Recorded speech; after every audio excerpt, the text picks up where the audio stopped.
former employee of the Gibson Guitar Company, and currently he has his own shop here in Vicksburg, Michigan. He's also does top carving for the Heritage Company and has his own line of banjos and mandolins under the Jubal name that he produces here. Beautiful, high quality instruments.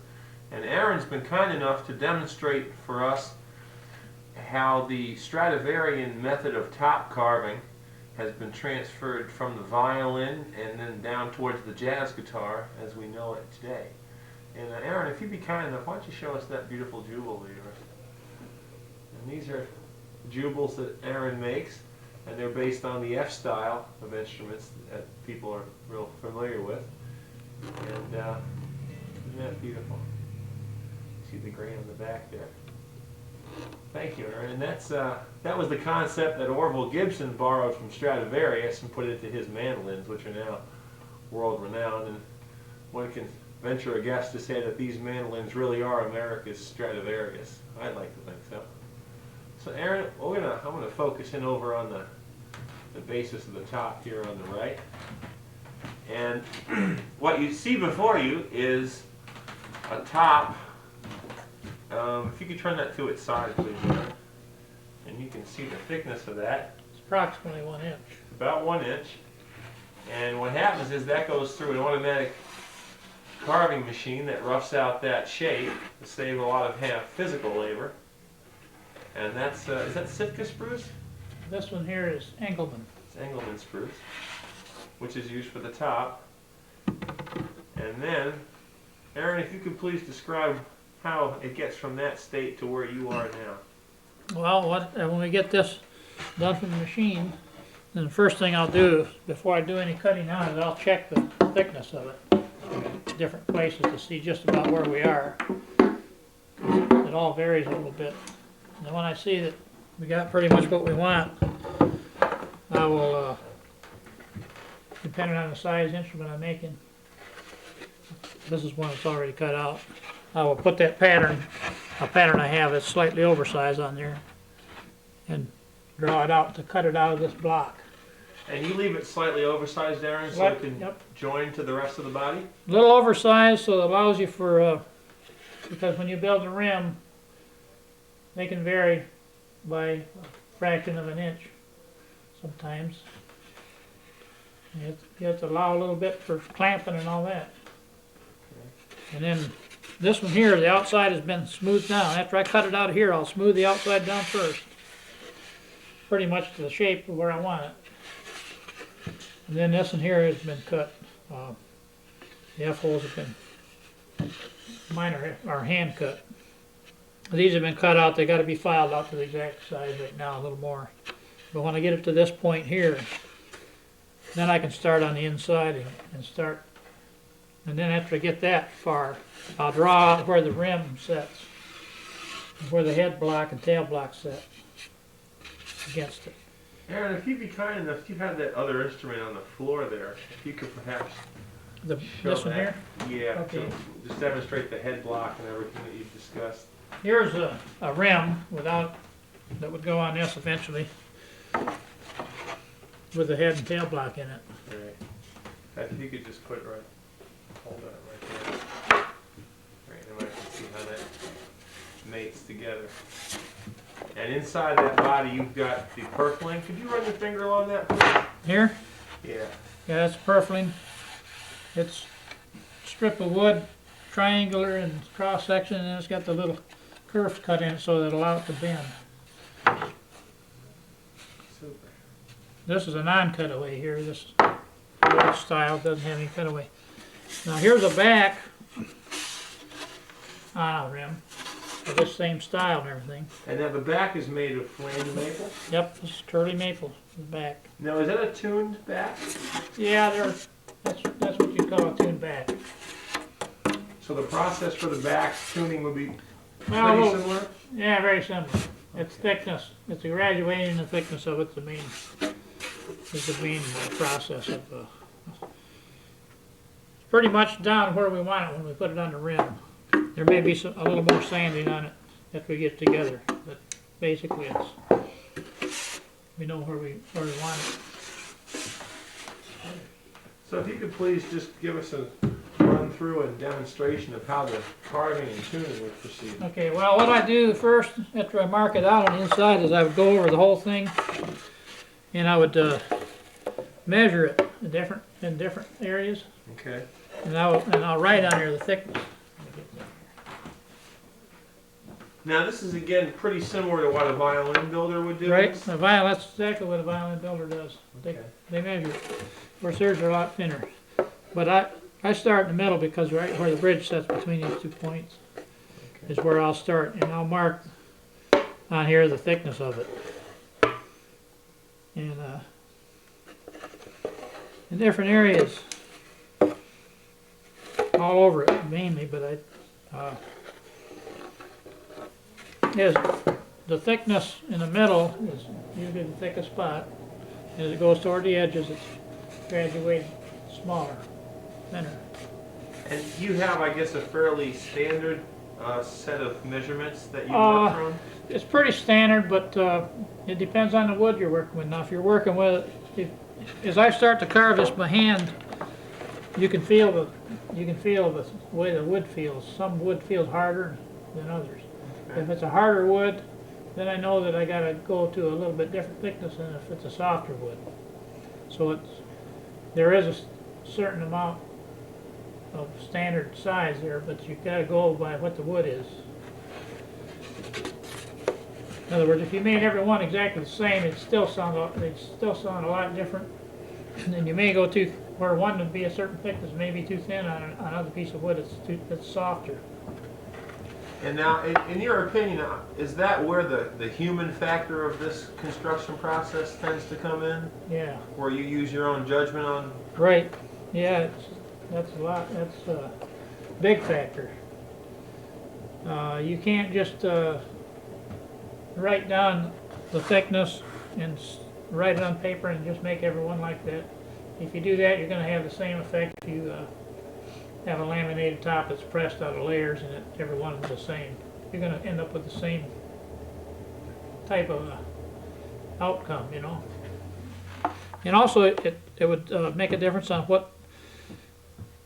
who's buying the guitar, what they want. The customer wants a certain thing in his guitar. He wants a certain tone. He's looking for maybe, if he's a jazz player, he's going to want a different tone than, say, a country player or something like that. Or a rock and roll player. Or a rock and roll player, right?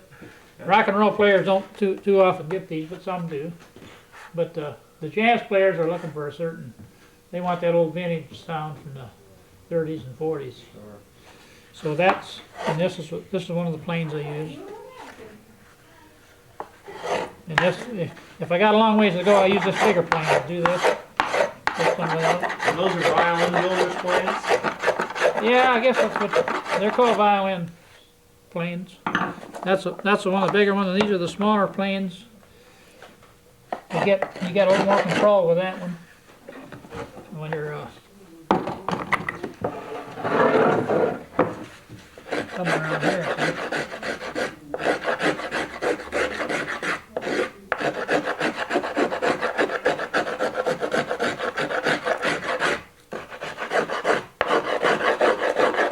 And after I do that,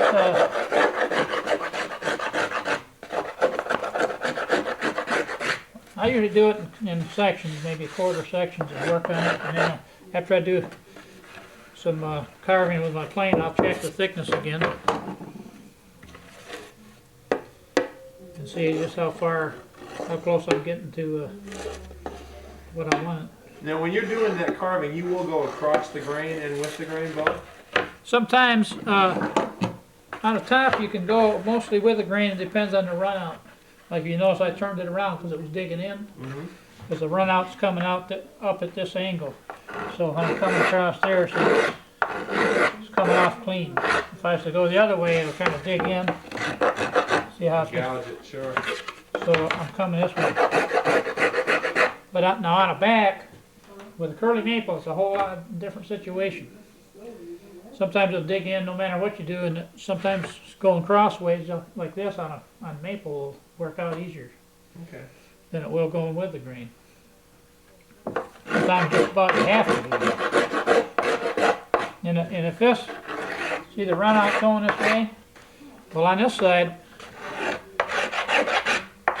lot of times if I go this way on this side, I gotta turn around on this side. See, that's digging in. Now this one here, the runout is pretty much the same. A lot of times the runout will go in opposite directions on the two sides. Because see, when you start out here, you got two pieces of wood.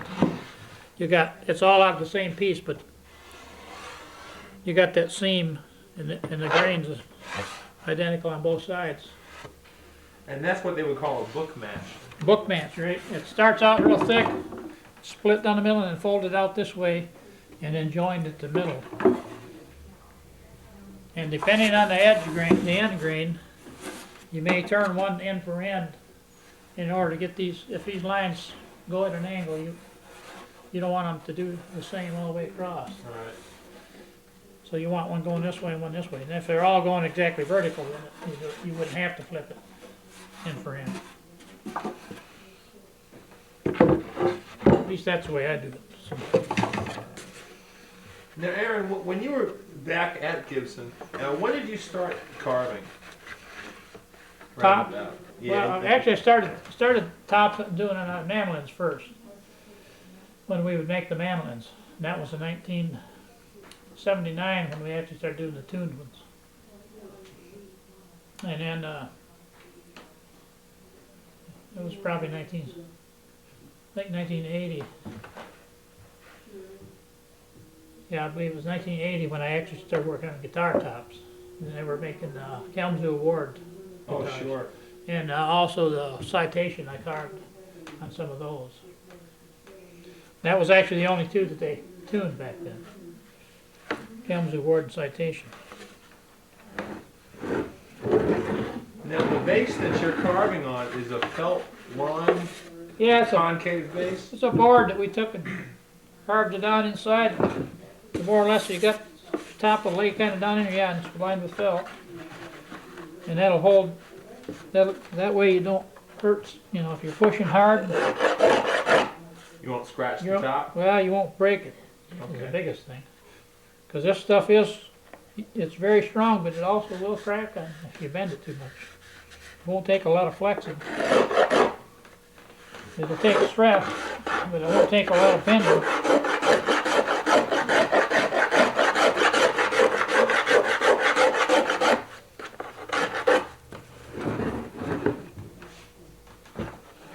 I'm going to mark out here a little bit. Do a little bit of section here so I can show you. Real quick, I'm marking the thicknesses here.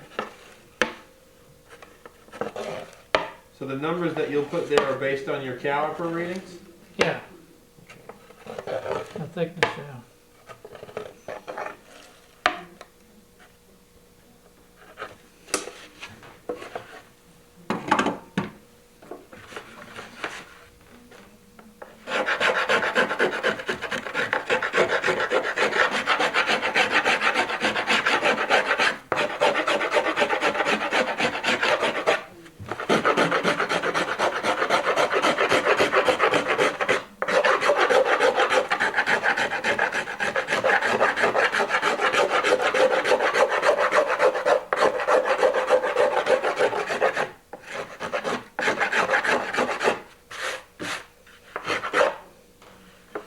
Stop just a second.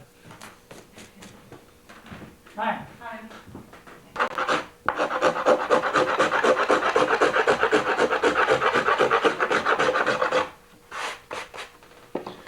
Then after I get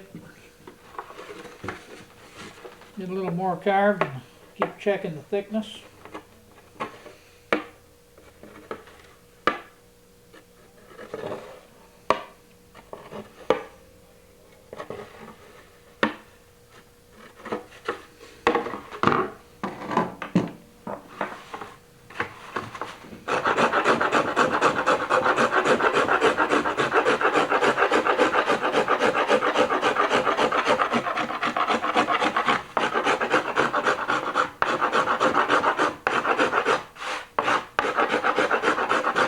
It's important to get your contour on the outside first though, because if once you get your thickness down, if you was to get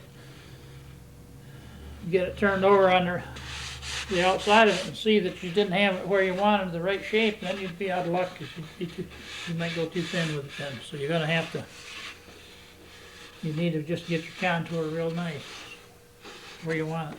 Now, Aaron, you won't do any sound tuning until the braces are on? That's right. Okay. That would be after the braces on. Now I got this, I'll get my sander and I'll show you a little bit, just real brief sanding. If you got a piece of wood that carves nice and smooth, you can use this sander here to get the carving marked out.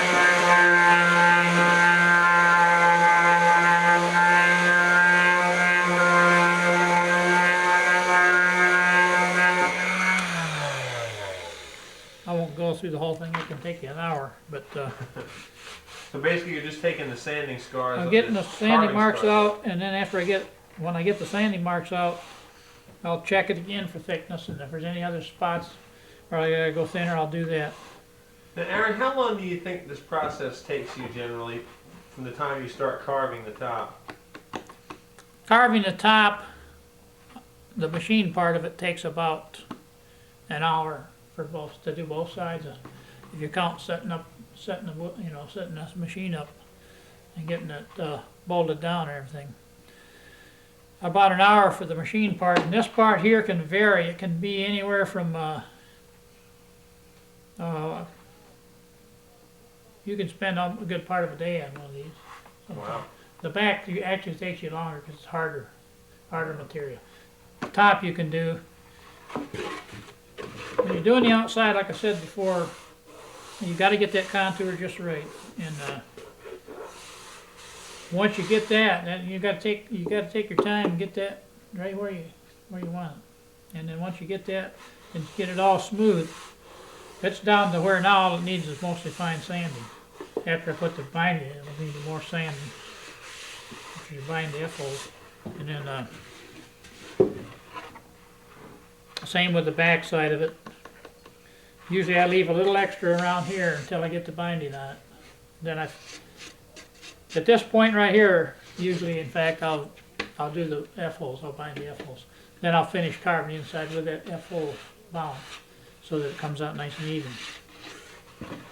So on a certain level, I guess, the people that taught you and that taught them, you're all direct descendants of Orville Gibson in a certain manner of speaking, don't you think? As far as, yeah. As far as this technique is concerned. Yeah, right. As far as the technique, it's kind of just handed right down one to the other. So who are the people that taught you now? Is that Mr. Fuller? Wilbur Fuller. Wilbur Fuller. And there was a kind of a gap in there, but there was enough. He'd learned enough from people he had talked to back years ago that worked there before he did to understand what was involved. And then there was also a guy there that at that time that had retired that was a violin maker, Hartford Snyder. Sure, who was a friend of yours? Friend of mine, yeah. And he knew the techniques of graduating very good. And I'm sure that Wilbur picked up some of that. I never asked him, but I'm sure he did. Because one of the jobs that Hartford had was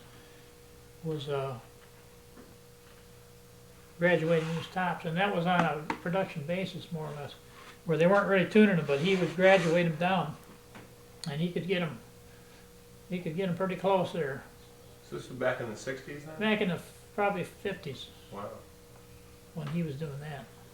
And as you told me last time that we spoke, Hartford came up with the designs for the pick guards of the Dove. The Dove and the Hummingbird. Dove and the Hummingbird. And then a couple of Epiphones. Which were the Excellente? Excellente and the Frontiers. He designed those too. Which are now being reissued, you know. I see that they are, yeah. That's something new that they're trying to reissue. You know, one thing that people might take interest in is you showed me on those pickguards, the original ones, he put his initials in the design. On some of them, yeah. On some of them. And that one has got his initials in it, yeah. That's great. Yep. I wonder if the people who make them now even know that. Thing to do is get one to look at and see if it's in there. Yeah. If they've got the original pattern, or if they've made a reproduction of the pattern. We don't know this. They should have the pattern. I don't know. Hmm. Now, Well, I'm sorry. I can get one and show you how I start to fit the braces. That would be great, please. Okay, I'll take this back here. Here's one here that's in the process of having the braces fit on it. Now, we've marked out the locations. Now this is the X brace pattern Yep, this is the X brace pattern.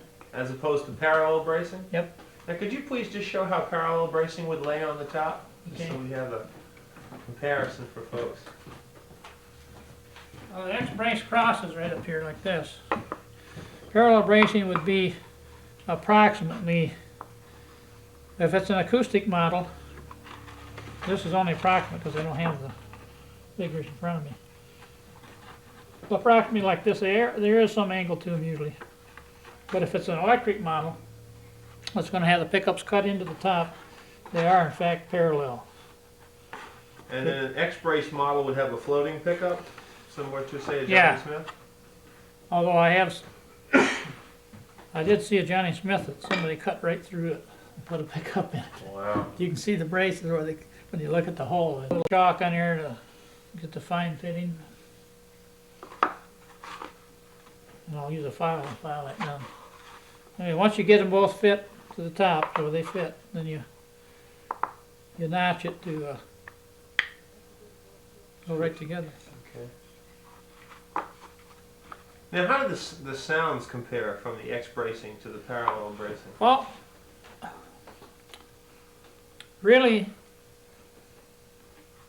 in my opinion, you may say, I don't see a lot of difference. In fact, one of the guitars I built for a guy this year, he specified parallel bracing because he wanted it like the old ones, and I couldn't see where the tone was that much different than the one.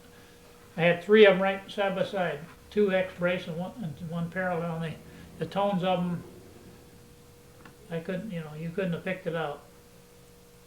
Which is interesting. It's more or less a, I'm sure there's a certain amount of difference there, but you can get a good tone either way. I think that the X bracing, my theory is, and I never had heard anybody say anything about it, but I think that the X bracing, the advantage to it is it goes across the grain. It strengthens that top from cracking better. For a parallel brace, you still have a lot of open grain, a lot of grain going from one end to the other with no reinforcement. With that X brace, it's going diagonal to the grain, crossing all these grain lines. So it gives it a little stability there. Now, after you put the braces on, do you shave and... Oh yeah, I got one here with the braces on it. I'll show you. I'll do a little great. bit of that.